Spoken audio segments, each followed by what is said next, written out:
তারকারাজিগুলো আমার মাখলুক। ব্যবধান কোথায় জানো? বলে ওয়ালাকাদ কাররামনা বানি আদম। আসমান বানাইছি আমি আল্লাহ, কোনোদিনও বলি নাই আসমানটাই আমার শ্রেষ্ঠ মাখলুক। জমিন আমি আল্লাহ বানাইছি, আমি আল্লাহ কোনোদিনও বলি নাই জমিন আমার শ্রেষ্ঠ মাখলুক।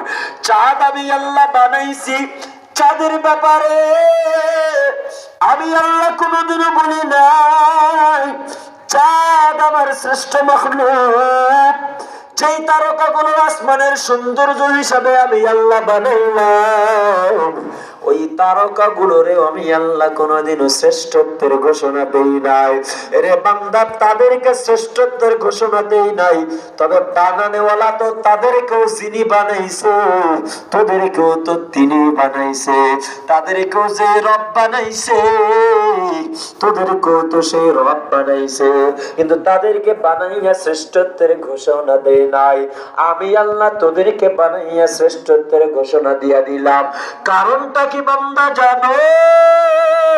ইন্নামা আমরুহু ইযা আরাদা শাইআন আইয়াকুলা লাহু কুন ফায়াকুন।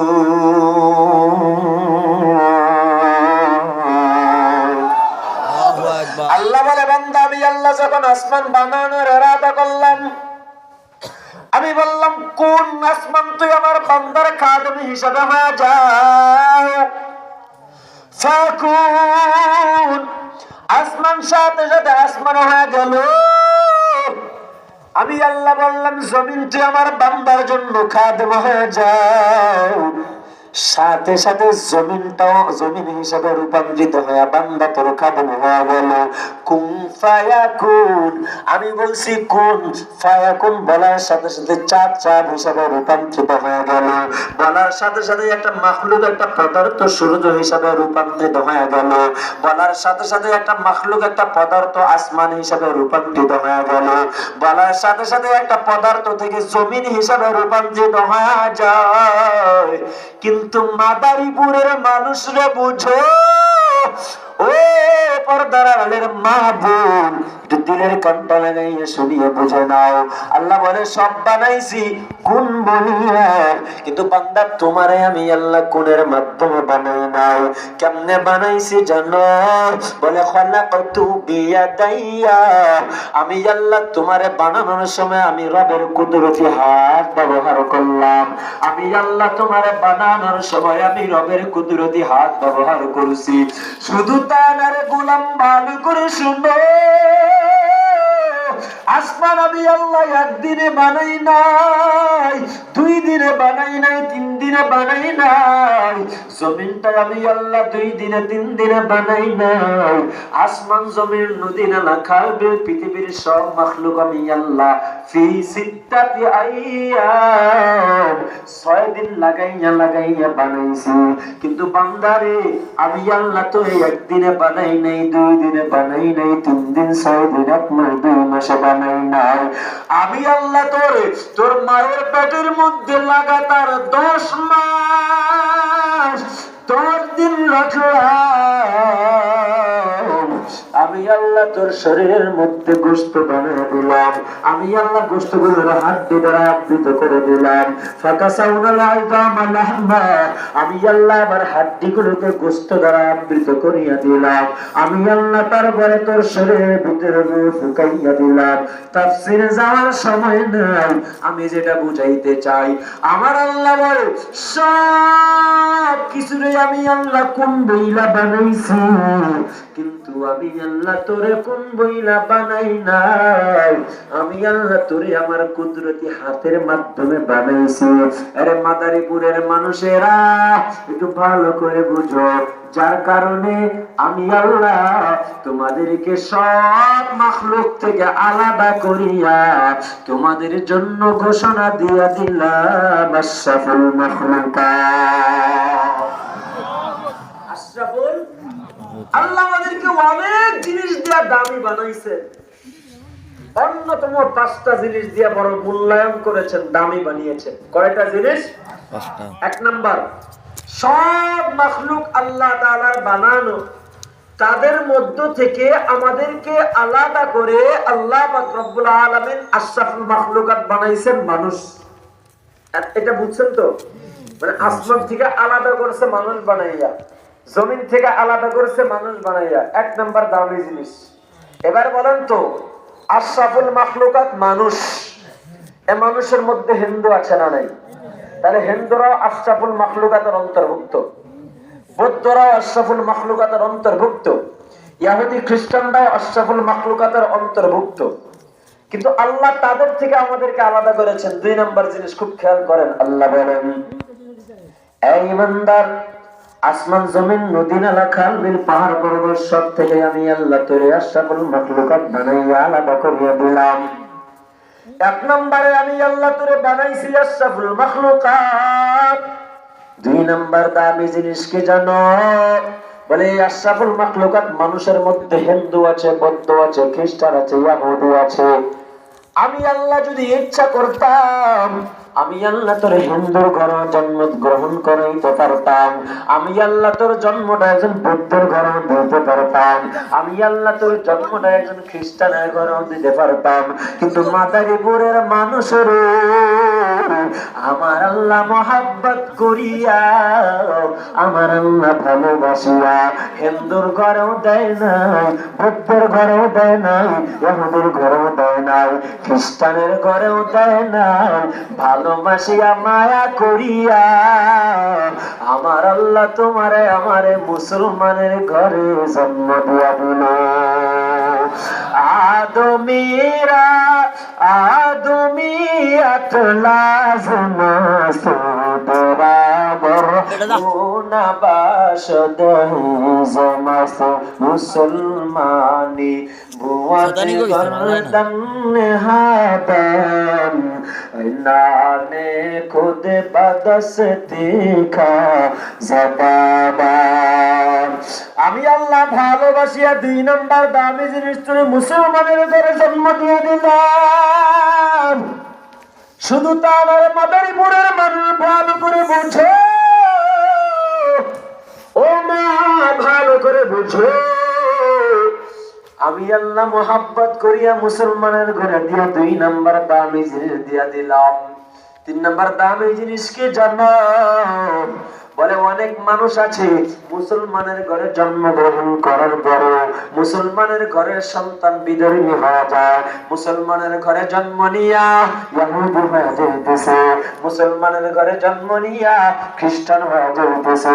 এর মাদারীপুরের মানুষ মাঝে মাঝে উত্তরবঙ্গে সফর করিয়া দেখবা, পঞ্চগড় গিয়া গিয়া দেখবা, আমাদের লালমনিরহাটের ঠাকুরগাঁওয়ের কুড়িগ্রাম গিয়া গিয়া দেখবা, এরা বড় গরিব আর নিম্ন অঞ্চলের মানুষ। টাকার অভাবে খ্রিস্টান মিশনারিরা সুযোগ পাইয়া এদের কাছে বারবার তাদের দাওয়াতের মিশনের কার্যক্রম চালায়। টাকার লোভ দেখাইয়া এদের ইমানটারে হরণ করিয়া নেয়, টাকার লোভ দেখাইয়া এদের ইমানটাই মুসলমানেরা বিক্রি করিয়া দেয়। সাধারণ সরল মানা মুসলমান 1000, 2000, 5000 টাকার বিনিময়ে পঞ্চগড়ের মানুষ কাঁদিয়া ধরা চলতেছে। কুড়িগ্রামের মানুষেরা খ্রিস্টান হয়ে যায় কয়েক মাস আগে, একটা দুইটা না, কয়েকশো পরিবারের মানুষ মুসলমান ধর্ম ত্যাগ করিয়া খ্রিস্টান ধর্ম গ্রহণ করে ফেলেছে। আরে দোস্ত, মুসলমানের ঘরে জন্মগ্রহণ করার পরে খ্রিস্টান হয়ে যায় টাকার বিনিময়ে, ইমানটার বিক্রি করিয়া ইহুদি হয়ে যাইতেছে, ইমানটার বিক্রি করিয়া কাদিয়ানি গোলাম আহমদ কাদিয়ানি আহমদিয়া মুসলিম জামাতের অনুসারী হয়ে কাদিয়ানি হয়ে যাইতেছে। এর মাদারীপুরের মানুষ সংসদে গত 17 বছর অনেক নাস্তিকেরা যারা রাজত্ব দিল এদের অধিকাংশই মুসলমানের ঘরের সন্তান। হাসানুল আকিনু বলো সে একজন মুসলমানের ঘরের সন্তান। মুরগি চোরা শাহরিয়ার কবির বলো সে একজন মুসলমানের ঘরের সন্তান। আপনার আমার দেশের সন্তান বেশ্যা তাসলিমা নাসরিন, তার মা বাবা নাম এই নামটা রাখছিল মুসলমান হিসাবে মহব্বত করিয়া, কিন্তু দোস্তরে দুর্ভাগ্যবশত বেশ্যা তাসলিমা নাসরিন মুসলমান থাকতে পারে নাই, নাস্তিক হয়ে গেছে। ঐশী নামক বেশ্যা মাইয়াটা সে একজন মুসলমানের ঘরের সন্তান, কিন্তু নিজে নিজে বেঈমান হয়ে গেল, নাস্তিক হয়ে গেল। আরে মাদারীপুরের মানুষ আমি যেটা বুঝাইতে চাই, আল্লাহ বলে 2 নম্বরে মুসলমানের ঘরে জন্মগ্রহণ করলাম, 3 নম্বর দামি জিনিস মুসলমানের ঘরে জন্মগ্রহণ করার পরে অনেকেই বিধর্মী হয়ে যায়, খ্রিস্টান হয়ে যায়, নাস্তিক হয়ে যায়, কিন্তু আল্লাহ এখনো ঈমানের হালাতে রাখছে। আলহামদুলিল্লাহ, এখনো ঈমানের হালাতে আছেন কিনা? আলহামদুলিল্লাহ বলেন। আলহামদুলিল্লাহ, এখনো আল্লাহ আমাদেরকে ঈমানের হালাতে রাখছে। আল্লাহ যদি ইচ্ছা করতো বেঈমান বানায় জাহান্নামের খড়ি বানায় দিতে পারতেন, ঠিক না বেটি? কিন্তু এখনো আল্লাহ ঈমানের হালাতে রাখছে। কিয়ামত পর্যন্ত যদি হাত দেয় ঈমানের হালাতে থাকার নিয়ত আছে না? কেমনে থাকবে? হ্যাঁ, আল্লাহ রাখবে, চেষ্টা লাগবে না? আসসায়ু মিন্নি ওয়াল ইতমামু মিনাল্লাহ। চেষ্টা করা তোমার কাছে আমার কাছে পূরণ করবে কে? তুমি যদি আল্লাহর আইনকে লাথি মারো, দুনিয়ার আইনকে বুকে সদরে গ্রহণ করে ঈমান শেষ। আরো আসতে পারে আল্লাহর কোরআনের সংবিধানকে দূরে ঠেলা দিছা, আর মানব রচিত আইনকে সংবিধান হিসাবে বুকে ধারণ করছে, ঈমান শেষ। তার মালিককে আরো আসতে পারেন জনগণ, আমাদের মালিক কে? আল্লাহ। জনগণ না? আপনারা তো জনগণের পক্ষে যা ক্ষমতার মালিক বলে স্লোগান দিবেন, 2-1 দিন পরে তোমার নেতার চরিত্র আমার নেতার চরিত্র ফুলের মতো পবিত্র, নামাজ পড়ে না 1 ওয়াক্ত, সুদ খায় 14 ওয়াক্ত, ঘুষ খায় 13 ওয়াক্ত, এরপরে দাড়ি চাষে 20 ওয়াক্ত, সে জনগণের সেবক না, সে চুষে চুষে খায় জনগণের রক্ত। আর কত কালেই ধোঁকা খাবি রে তোরা, আইনা রে ভাইক হয়ে যাই খেদাই সব চোরা। মন চায় ওদের তারাই গামছাটা বান্ধে মাজাও, আমরা গরিব আমাদের দেখার মতো কেউ নাই। ক্ষমতাতে যেতে পারলে জীবনে একবার, গাড়ি বাড়ি হতে দেরি হয় না পার। আর আসতে বলে ক্ষমতাতে যেতে পারলে জীবনে একবার, গাড়ি বাড়ি হতে দেরি হয় না পার। তাই তো মন চায় সব বেচিয়া ভোটেতে দাঁড়াই। মন চায়নি? সবাই দাঁড়াইতে মন চায়, কারণ জনগণের টাকা লুটিয়া পুটিয়া চুরি করিয়া, ডাউল চুরি করিয়া, তেল চুরি করিয়া বড়লোক হওয়া যায়, বিল্ডিং করা যায়, ভিআইপি গাড়িতে উঠে বেড়ানো যায়। এজন্য নির্বাচনে দাঁড়াইতে মন চায়, ঠিক আছে বেড়ে? আগামী দিন ইসলামের দিন, আগামীর বাংলা ইসলামের বাংলা। ক্ষমতা চলবে আল্লাহ, ক্ষমতা চলবে কোরআনের, সংবিধান চলবে কোরআনের। কথা বলে ঠিক না? ইনশাআল্লাহ ক্ষমতার মালিক কে? ইনিল হুকমু ইল্লা লিল্লাহ।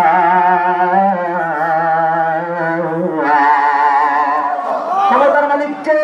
আল্লাহ। আল্লাহ বলে নবী আপনি জানায়া দেন, ও নবী আপনি জানায়া দেন, وتعز من تشاء وتذل من تشاء بيدك الخير قل اللهم مالك الملك تؤتي الملك من تشاء وتنزع الملك ممن تشاء وتعز من تشاء وتذل من تشاء بيدك الخير إنك على كل شيء إنك بكل شيء قدير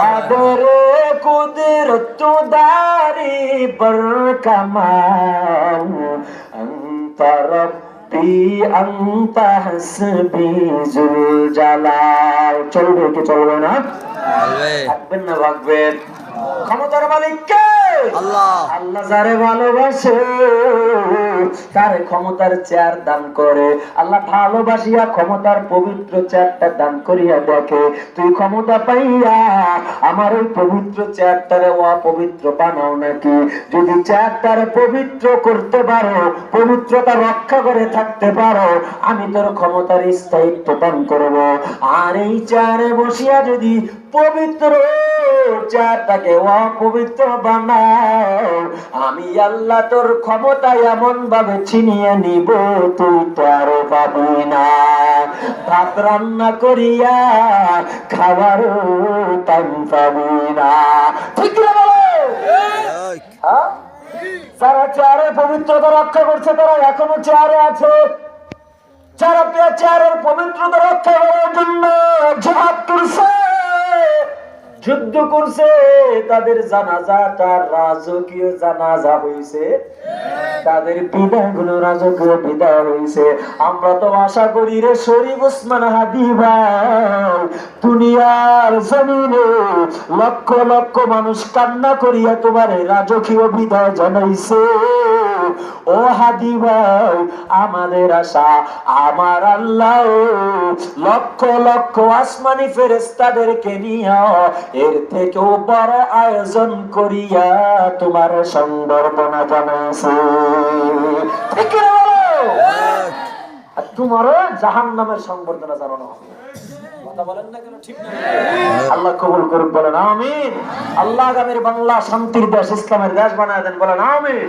আমিন খুব খেয়াল করেন 3 নাম্বার দামি জিনিস আল্লাহ এখনো ইমানের হালাতে রাখছে 1 নাম্বার মাখলুক বানাইছে দামি 2 নাম্বার মাখলুকের মধ্যে হিন্দু বৌদ্ধ খ্রিস্টান ইহুদি নাসারা সব আছে সব থেকে আলাদা করে আমাদেরকে মুসলমানের ঘরে দিয়েছেন 3 নম্বরে মুসলমানের ঘরে জন্মগ্রহণ করার পরে আবার বিধর্মী হয়ে যায় কিন্তু আল্লাহ এখন আমাদেরকে ইমানের হালাতে রাখছেন আলহামদুলিল্লাহ কিন্তু যদি জনগণকে ক্ষমতার মালিক বানান তাহলে ইমানটা কিন্তু চলে যাবে এখান থেকে কথা ওদিকে চলে গেছিল মনে আছে ইমানের হালাতে আল্লাহ এখনো রাখছে কয়টা দামি জিনিস পাইছেন 4টা দামি জিনিস খুব খেয়াল করেন মনোযোগ আছে তো আছে হ্যাঁ 4 নম্বর আসমানের নিচে জমিনের উপরে আল্লাহ পাক রব্বুল আলামিন দুনিয়ার সব মানুষগুলোকে হেদায়েত দেওয়ার জন্য ঈসাল ইলাল মাতলুবে পৌঁছা দেওয়ার জন্য ইরাআতুত তরিক অর্থাৎ হেদায়েতের রাস্তা দেখাবার জন্য আল্লাহ পাক রব্বুল আলামিন দুটি শ্রেণী পাঠিয়েছেন একটা হলো রিজালুল্লাহ আরেকটা হলো কিতাবুল্লাহ রিজালুল্লাহ 4 দল মিনান নবিয়্যিন ওয়াস সিদ্দীকিন ওয়াস শুহাদা ওয়াস সালিহিন সংক্ষেপে বলতেছি খুব সংক্ষিপ্ত কথা আসমানের নিচে জমিনের উপরের সব মানুষদেরকে জান্নাতের পথে উঠাবার জন্য একটি শ্রেণী আল্লাহ পাঠিয়েছেন নবীগণ কাদেরকে পাঠিয়েছেন নবীগণ নবীদের কাজ ছিল দুনিয়ার মানুষদেরকে হেদায়েতের রাস্তা দেখিয়ে দেওয়া ঠিক না বেটে নাকি জান্নাত পর্যন্ত পৌঁছায় দেওয়া আমার নবী জান্নাত পর্যন্ত পৌঁছানোর ক্ষমতা আমার নবীর আছে আল্লাহ যদি হুকুম না দেয় অনুমতি না দেয় নবীজির চাচাকে নবীজি বলছে কালিমার প্রথম অংশ পড়েন দ্বিতীয়টা পড়ার দরকার নাই আল্লাহ সাথে সাথে আয়াত নাযিল করেছেন মুহাম্মদ ইন্নাকা লা তাহদি মান আহবাবতা ওয়ালাকিন্নাল্লাহা ইয়াহদি মান ইয়াশা আপনি যার ইচ্ছা হেদায়েত দিয়ে জান্নাতে নিতে পারবেন না ও মদিনার মানুষ নবী যদি জান্নাতে নিতে না পারে তোমার আমার দেশে মুক্ত বাণী নেয় না 1 বছর থেকে গোসল করে না ফরজ গোসলের খবর নাই তারিয়ে পোশাক করে বিবির সাথে মিলামেশা করে গোসল করে না এমন বান্ধবীর জীবনে নামাজ পড়ে না রোজা রাখে না পর্দা নাই পুষি দেয় আবার মুরিদদের জান্নাতে নিয়ে যেতে চায় আছে না আর জোরে বলেন আছে না বাংলাদেশের ভণ্ডপীরের ভণ্ডামিতে দেশ অচল মুক্ত হবে ভাবতে হবে দেশ কিভাবে হয় সচল ভণ্ডপীর আপনাদের এলাকায় নাই মাদারীপুরে নাই, তবে পার্শ্ববর্তী জেলায় আছে, ফরিদপুর। আল্লাহ আমাদের সমাজকে ভণ্ডপীরদের থেকে হেফাজত করেন। নবীরা জান্নাতে নেওয়ার ক্ষমতা রাখে না, ভণ্ডপীরেরা নিতে পারবে না, পারেন না। তো নবীদেরকে আল্লাহ পাঠাইছে শুধুমাত্র রাস্তা দেখাবার জন্য, জান্নাত পর্যন্ত পৌঁছানোর জন্য না। একটু বুঝে থাকলে বলবেন তো। 1,24,000 মতান্তরে 2,24,000, যদিও বর্ণনাটা জয়ীফ, এই বর্ণনার মধ্যে জওয়াফাত আছে, তবুও বললাম এতগুলো নবীর মধ্যে প্রথম নবীর নাম হলো আদম আলাইহিস সালাতু ওয়াস সালাম, সর্বশেষ নবীর নাম হলো মুহাম্মদুর রাসূলুল্লাহ সাল্লাল্লাহু আলাইহি ওয়াসাল্লাম। ও মাদারীপুরের মানুষ, একটু জবানটা খুলে আওয়াজ দিয়ে বলবেন, আদম নবীর দাম বেশি নাকি আমার নবীর দাম বেশি? নূহ নবীর দাম বেশি নাকি আমার নবীর দাম বেশি? আর ইব্রাহিম নবী, মুসা নবী, যত নবী বলে, ঈসা নবী, তাদের দাম বেশি নাকি আমার নবীর দাম বেশি? এই দামি নবী আল্লাহ কাদেরকে দিয়েছেন? হ্যাঁ, আল্লাহু আকবার। এক নম্বর, আমি আল্লাহ মাখলুক বানাইলাম দামি। 2 নম্বরে, আমি আল্লাহ মাখলুকের মধ্যে হিন্দু, বৌদ্ধ, খ্রিস্টান আশরাফুল মাখলুকাতের ভিতরে আছে, এদের থেকে আমি আল্লাহ আলাদা করে আবার তোমাদেরকে মুসলমানের ঘরে জন্মগ্রহণ করাইয়া দিলাম। 3 নম্বরে, আমি আল্লাহ এখন ঈমানের হালত রাখলাম। 4 নম্বরে, আমি আল্লাহ এত লক্ষ লক্ষ নবী পাঠাইছি, আদম নবী থেকে নিয়ে আমার হাবিব মুহাম্মদুর রাসূলুল্লাহ পর্যন্ত, ঈসা নবী সহ সব নবীরা প্রায় আমার নবীর উম্মত হওয়ার জন্য আল্লাহর কাছে দোয়া করেছে। এরে মাদারীপুরের উম্মতেরা, এমন একজন শ্রেষ্ঠ নবী, দামি নবী আল্লাহ আমাদেরকে দিছে, আলহামদুলিল্লাহ। কেমন দামি নবী পাইছো জানো? قال النبي صلى الله عليه وسلم إن الله فضلني أمتي إن الله فضلني على الأنبياء وفضل أمتي على الأمم। নবী আমার বলে, উম্মত একটু ভালো করে শুনিয়া নাও, কেমন নবী তোমরা পাইছো আমাকে।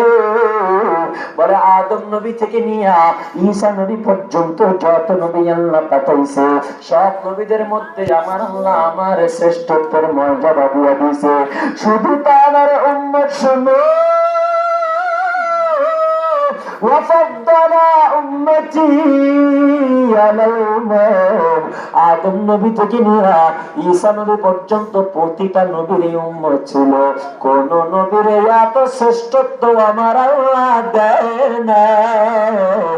আমি নবীর উম্মত, কিয়ামত পর্যন্ত তোমরা যারা আসবে, তোমাদেরকে আমার আল্লাহ সব নবীদের উপরে শ্রেষ্ঠত্বের মর্যাদা দিয়ে দিয়েছে। আল্লাহু আকবার। সব নবীদের উম্মত থেকে আমরা শ্রেষ্ঠ উম্মত। তাহলে 1 নম্বর মাখলুক হলাম দামি, 2 নম্বর আমরা আমাদের জন্ম হলো মুসলমানের ঘরে, 3 নম্বর ঈমানের হালতে দামি, 4 নম্বরে নবী পাইলাম দামি, 5 নম্বর ভালো করে বুঝো, আমার আল্লাহ নবীদেরকে পাঠাইয়া দেওয়ার পরে প্রতিটা নবীগণের উপরে আসমানি প্রেসক্রিপশন নাযিল করে দিলেন। কোন কোন নবীর উপরে আসমানি ছোট কিতাব গাইডলাইন হিসেবে নাযিল করে দিলেন। আদম নবীর উপরে আসমানি ছোট কিতাব গাইডলাইন হিসেবে নাযিল করিয়া দিলেন, সেটার নাম হলো সহিফা। মূসা নবীর উপরে আসমানি গাইডলাইন আমার আল্লাহ নাযিল করিয়া দিলেন, সেটার নাম হলো সহিফা। আরে মাদারীপুরের মানুষ, একটু ভালো করে বুঝো রে ভাই আমার আল্লাহ বড় বড় আসমানি 4টি গাইডলাইন নাযিল করিয়া দিলেন। একটা আসমানি গাইডলাইনের নাম হলো তাওরাত, আরেকটা আসমানি গাইডলাইনের নাম হলো জবুর, আরেকটা আসমানি গাইডলাইনের নাম হলো কি বলে ইনজিল, আরেকটা আসমানি গাইডলাইনের নাম চিল্লা বলে কি।